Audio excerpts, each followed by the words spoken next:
Hi friends, welcome to my channel. இன்றைக்கி வந்து நம்ம சேனலில் குழந்தைங்களுக்கு ரொம்பவே பிடிச்ச சாக்லேட் கேக்கை ரொம்ப ஹெல்த்தியான முறையில் செய்ய போகிறோம். அதில் வந்து மைதா எதுவுமே சேர்க்கலை. அது எப்படி பண்ணுறதுன்னு பார்க்கலாம். வாங்க வீடியோக்குள்ளே போகலாம். ஃபஸ்ட்டு குக்கரை வந்து ப்ரீ ஹீட் பண்ண வச்சுருங்க. இதை ஆன் பண்ணி விட்டுட்டு நீங்கள் மாவெல்லாம் மிக்ஸ் பண்ணுங்கள். 2 முட்டை எடுத்துக்கோங்க. இதை நல்லா பீட் பண்ணி எடுத்துக்கோங்க.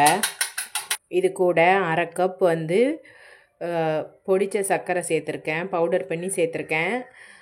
நீங்கள் அப்படியே முழுசாக சேர்த்துறாதீங்க. முழுசாக சேர்த்தா அது கரையிறதுக்கு டைம் ஆகும்.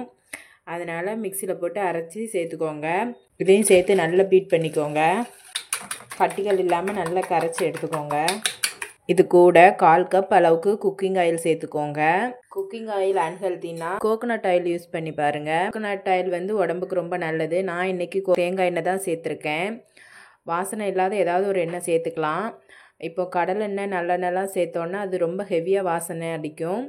தேங்காய் சேர்க்கும்போது அது ஸ்வீட் ஸ்மெல்லோடு தான் இருக்கும். அதனால் அது ஒன்றும் ப்ராப்ளம் இல்லை. அதனால் எண்ணெய் சேர்க்க விரும்பாதவங்க வந்து தேங்காய் சேர்த்து செஞ்சு பாருங்கள்.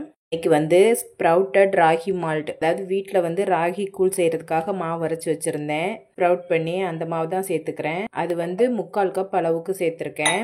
இப்போ 3/4 கப் அளவுக்கு மாவு எடுத்திங்கன்னா 1/4 கப் அளவுக்கு கொக்கோ பவுடர் சேர்த்துக்கோங்க. 3ல் 1 பங்கு அப்படி கணக்கு வச்சுக்கோங்க. இந்த கொக்கோ பவுடர் வந்து கொஞ்சம் கட்டியாக கிடக்கும். அதனால் கண்டிப்பாக சலிச்சு சேர்த்துக்கோங்க.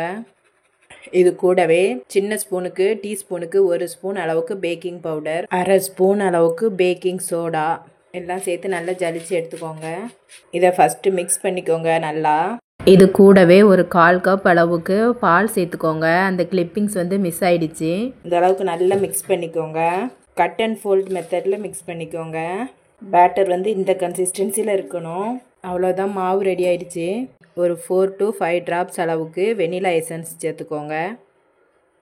என்கிட்ட வந்து கேக் டின் இல்லை, அதனால் இந்த மாதிரி ஒரு டிஃபன் பாக்ஸ் எடுத்திருக்கேன். நெய் இல்லைன்னா பட்டர் போட்டு நல்லா க்ரீஸ் பண்ணி விட்டுக்கோங்க. இதில் கொஞ்சமாக மாவு போட்டு டஸ்டின் பண்ணி விட்டுக்கோங்க. இப்போ இதில் நம்ம ரெடி பண்ணி வச்சுருக்க பேட்டரை சேர்த்துக்கலாம், மாவை சேர்த்துக்கலாம். சேர்த்ததுக்கப்புறமா இது நல்லா இப்படி தட்டி விடுங்க. அந்த ஏர் பபிள்ஸ்லாம் இருந்தால் இதாகிரும். அதனால் நல்லா இப்படி தட்டி விட்டுக்கோங்க. இது மேலே டாப்பிங்ஸ்க்காக கொஞ்சமாக நட்ஸை திருவி போட்டிருக்கேன். இது ஆப்ஷனல் தான், உங்களுக்கு வேணும்னா போட்டுக்கோங்க, வேண்டான்னா ஸ்கிப் பண்ணிடுங்க. இப்போது அந்த பேட்டரை நம்ம ஏற்கனவே ப்ரீ ஹீட் பண்ணி வச்சுருக்கிற குக்கரில் சேர்த்துக்கலாம்.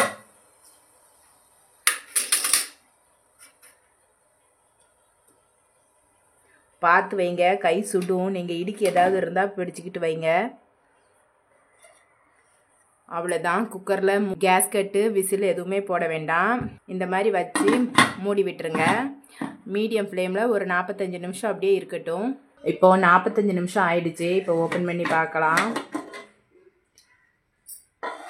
பாருங்கள், நல்லா புஃப்னு உப்பி வந்திருக்கு. இப்போ ஒரு குச்சி இல்லைன்னா இந்த மாதிரி ஒரு கம்பி வச்சு நடுவில் குத்தி பாருங்கள். மாவு வந்து ஒட்டாமல் வந்துடுச்சுன்னா கேக் வெந்திருக்குன்னு அர்த்தம். இப்போ பாருங்கள், மாவு ஒட்டவே இல்லை, பார்த்திங்கன்னா தெரியும். இப்போ வந்து நம்ம அடுப்பை ஆஃப் பண்ணிடலாம். இதை வெளியே எடுத்துடலாம். பார்த்து எடுங்க, குக்கர் ரொம்ப சூடாக இருக்கும், கை பொத்துரும். ஒரு இடுக்கி ஏதாவது வச்சு எடுங்க. இந்த வெளியே எடுத்தாச்சு. இந்த ஓரங்களில் இப்படி கத்தி வச்சு இப்படி லேசாக செஞ்சு விடுங்க.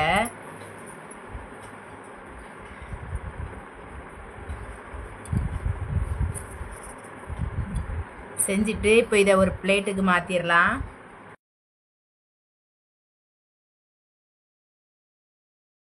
இப்போ பார்த்தாலே தெரியும் எந்த அளவுக்கு சாஃப்டாக அந்த கேப்பாக பபிள்ஸாக தெரியுது பாருங்கள்.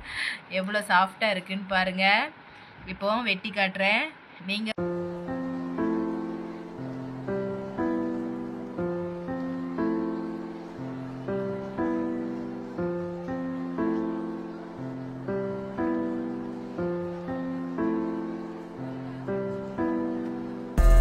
பாருங்க எந்த அளவுக்கு நல்ல ப்ளஃபியாக சாஃப்டாக இருக்குன்னு பாருங்கள்.